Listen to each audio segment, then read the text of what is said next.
जय हिंद दोस्तों। आज के इस वीडियो में हम बात करने जा रहे हैं 131वां संविधान संशोधन बिल जो अभी पेश किया गया, जिसे हम लोग महिला आरक्षण बिल भी कहते हैं। इस उलझी पहेली को हम लोग इस वीडियो में जानते हैं। देखिए दोस्तों, महिला आरक्षण बिल के तहत जो है वो संसद में महिलाओं को 33% आरक्षण देना है। लेकिन ये बिल जो है 2023 में ही पास हो चुका था। 106वां संविधान संशोधन तहत नारी शक्ति वंदना अधिनियम 2023 में इसे पास कर दिया गया था, और इसमें लोकसभा और राज्य विधानसभाओं में महिलाओं के लिए 1/3 सीटें यानी 33% सीट जो है वो पास हो चुका था। आरक्षित करने का ऐतिहासिक कानून पास हो चुका था। वर्तमान स्थिति क्या है कि 2024 के लोकतांत्रिक चुनाव में केवल ये 13.6% यानी 74 महिला सांसद ही चुनी गई। अब इसमें उम्मीद क्या जताई जा रही है, तो एक ऐसा लोकतंत्र जहां निर्णय लेने में महिलाओं की बराबर हिस्सेदारी हो। लेकिन अभी जो आया है, इसका शर्त क्या रखा गया है कि महिला आरक्षण जो है वो समस्याएं कहाँ पे है। ये 2023 का कानून है, तुरंत लागू नहीं हो सकता है। इसके साथ दो बड़ी शर्तें रखी गई है। शर्त पहला रखा गया है विपक्ष के द्वारा कि पहली नई जनगणना पूरी होनी चाहिए। दूसरी क्या होनी चाहिए, उसके बाद सीटों का परिसीमन होना चाहिए। पहले आप जो है 2026 में जनगणना हो रही है, उसको आप करवाइए। उसका जो है आप सीटों का परिसीमन के साथ आप आरक्षण को लागू कीजिए। अब नतीजा क्या है, इस लंबी प्रक्रिया का जो है ये आरक्षण 2029 या फिर 2034 तक टाला जा सकता है। तो सरकार का नया प्लान 2026 के बिल में क्या कहा गया है, सरकार जो है देरी से बचने के लिए जो है 131वां संविधान संशोधन बिल 2026 पेश किया और परिसीमन बिल भी 2026 पेश किया, लेकिन ये दोनों पास नहीं हो पाया है। पास होने के लिए संविधान एक हमारे संसद में 2/3 बहुमत चाहिए होती है, ठीक है ना। तो 2026 का जनगणना कराइए आप। क्यों पास नहीं हुआ, पहले ही बोला गया कि 2026 का जनगणना कराइए, उसका 2028 में परिसीमन होगा, सीटों का यानी सीटों का बंटवारा किया जाएगा, और 2034 में इसे आप लागू कीजिए। तो सरकार क्या कर रही है, ये 2011 के पुराने डेटा का इस्तेमाल कर रही है। 2011 में जनगणना हुआ था, उसका आप सरकार जो इस्तेमाल कर रही है और इसे तुरंत परिसीमन कर रही है।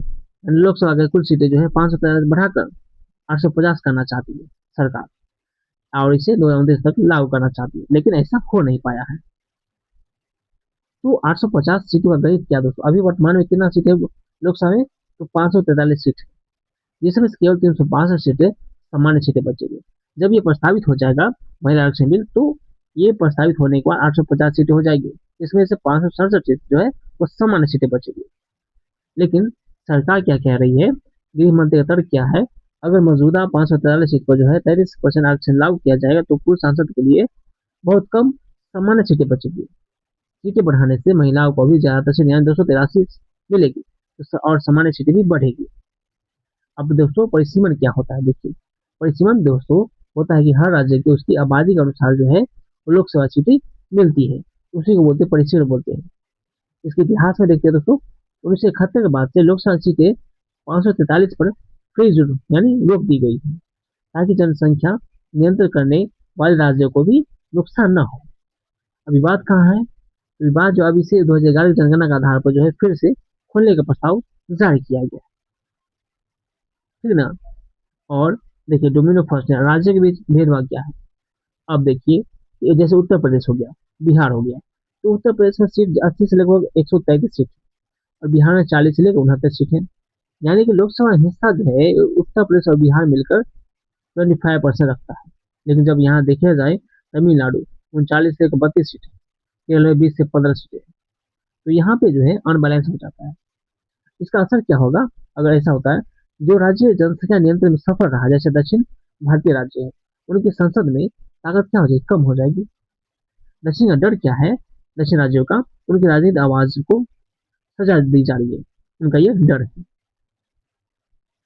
अब देखिए दूसरा कंडीशन क्या है, ये ओबीसी आरक्षण का सवाल है यहाँ पे, कि महिला आरक्षण तो आप दे रहे हैं 33%, लेकिन उसमें आप जो है ओबीसी आरक्षण, ओबीसी महिला कोटा का भी अब उसमें सब कैटेगरी जोड़ दीजिए। जैसे एससी का 84 सीटें इसमें रिजर्व है, एसटी का 47 सीटें जो रिजर्व है। तो संविधान की स्थिति के अनुसार जो अभी संविधान में एससी और एसटी के राजनीतिक आरक्षण मिला हुआ है, अनुच्छेद 330 और 332 के तहत, लेकिन ओबीसी को नहीं मिला हुआ है। तो विपक्ष की मांग क्या है कि महिला आरक्षण को के अंदर जो है ओबीसी महिलाओं के लिए भी सब कोटा उसमें जोड़िए। लेकिन समस्या यहाँ पे कहाँ उत्पन्न होती है, समस्या क्या होती है कि सरकार जो है वो पुराने डेटा का इस्तेमाल कर रही है, 2011 के डेटा का इस्तेमाल कर रही है, यानी तुरंत इसे लागू करना चाहती है। तो जो विपक्ष के द्वारा कहा जा रहा है कि 2026 में जो अभी ये सेंसस होने वाले हैं, जनगणना होने वाली है, तो आप उससे पहले कराइए, उसके बाद आप सीटों का बंटवारा कीजिएगा। लेकिन वो सरकार ऐसा नहीं करना चाहती है।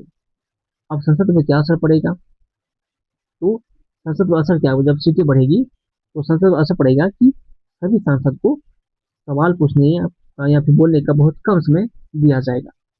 राज्यसभा इससे कमजोर हो जाएगा। लोकसभा और राज्यसभा का अनुपात जो है 2.2:1 से बदलकर 3.3:1 हो जाएगा, जिसमें जैसे कि इसमें क्या हो जाएगा, संयुक्त सत्र में राज्यसभा की आवाज जो है दब जाएगी। और इसमें जब सीटें बढ़ जाएगी तो मंत्रियों की फौज ज्यादा हो जाएगी, यानी मंत्री परिषद की अधिकतम सीमा 81 से बढ़कर 122 हो जाएगा। 2011 के पुराने डेटा में जोखिम क्या है दोस्तों, इसमें देख लेते हैं। जो खतरा क्या है अगर पुराने डेटा का इस्तेमाल करते हैं तो? खतरा ये है कि समस्या है, ये है कि 2026 में 2011 की जनगणना का इस्तेमाल करना खतरनाक हो सकता है। SC/ST पर असर पड़ सकता है, जैसे कि आबादी का अनुपात बदल चुका है यहाँ पे। जैसे 2011 को कंपेयर करें और 2026 में, तो यहाँ पे बहुत अंतर आ जाता है जनसंख्या के प्रति। तो आबादी जो है अनुपात बदल सकता है। तो पुराना डेटा इस्तेमाल करने से अनुसूचित जाति और जनजाति का प्रतिनिधित्व और उनका महिला कोटे से सीटें कम हो सकती है। तो ये यहाँ पे खतरा है, जोखिम है। अब विपक्ष का विकल्प क्या दिया गया विपक्ष के द्वारा?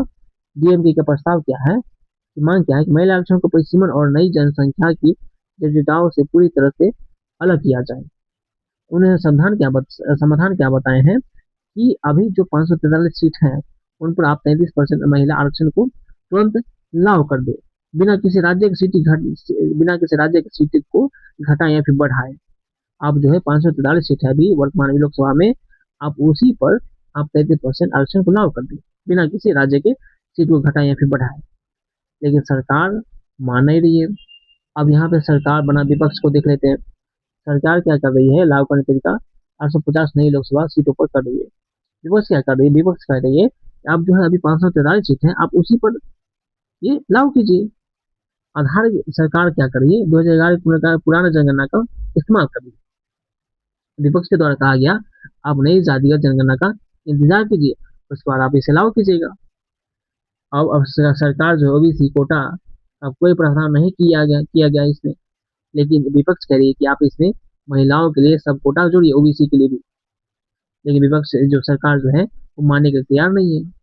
अब इसमें देखिए ऐतिहासिक गतिरोध क्या है। देखिए इसमें पक्ष में गिरे हैं 298 वोट और विपक्ष में आए हैं विरोध में 230।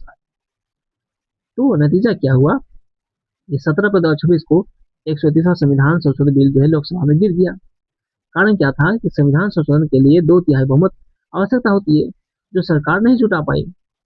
तो ये महत्व है कि पिछले 12 वर्षों में मोदी सरकार के लिए संसद में यह पहली बार हार थी। दक्षिण के सांसदों ने इसके विरोध में काले कपड़े पहने। तो 12 साल में पहली बार जो है मोदी सरकार का जो है ये बिल पास नहीं हो पाया। अब देखते हैं राष्ट्रीय बनाम राष्ट्रीय स्तर, देखिए स्थानीय बनाम राष्ट्रीय स्तर। देखिए दोस्तों, पंचायत और नगर पालिका की हम बात करें ना, तो यहाँ लगभग 50% महिलाओं को आरक्षण मिला हुआ है। सफलता के तहत 30 साल पहले 73वें और 74वें संविधान संशोधन ने स्थानीय स्तर पर चमत्कार किया। लाखों महिलाएं राजनीति में आई। असर क्या हुआ कि महिला नेताओं में ने शिक्षा, स्वास्थ्य और स्वच्छता जैसे बुनियादी मुद्दे को प्राथमिकता दी। लेकिन संसद और विधानसभा में क्या है कि मात्र केवल 13.6% महिलाओं को ही आरक्षण मिला हुआ अभी, जिससे क्या राष्ट्रीय राजनीति जो है आज भी महिलाओं में पीछे दिख रही है। अब देखिए दोस्तों कि इसमें निष्कर्ष क्या है। इसका निष्कर्ष और आगे का रास्ता देख लेते हैं कि महिला आरक्षण एक बुनियादी लोकतांत्रिक अधिकार है।